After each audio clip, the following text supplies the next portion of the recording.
አድዋ የሀበሻ ወርቅ ገድል የሰው ልጅ የነጻነት ድል መቼ ተመረመረ ገና መች ተዘመረ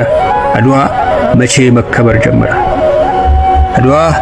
የተነበበ ገድሉ እንዴት ይገለጥ ድሉ ነፃ መሆን ካልቻሉ አድዋ ታሪኩ የት የተወሳ ምኒልክ መቼ ተነሳ አድዋማ ግዙፍ ነበር ግን በማናቅም ይነሳ አፍሪካ ቀለም ድርሳን የጥቁር ህዝቦች ልሳን የነጻነት አርማ ሰንደቅ ልብ ላይ የሚንደቀደቅ የኩራት ስንቅ የክብር ልብስ ካባ ወደ ልባችን መች ገባ ከቀልባችን ካላስተጋባ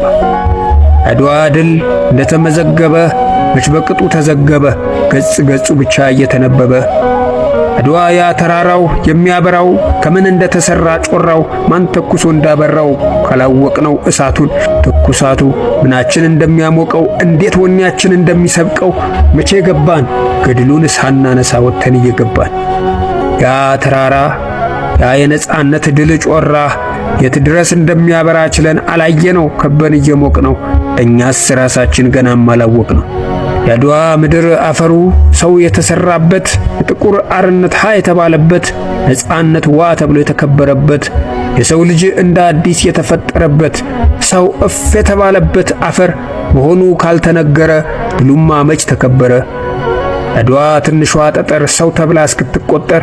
አድዋ ያለችው አለት ወርቆና እስክትነጠር ከፍ ተብሎ ካልተነገረ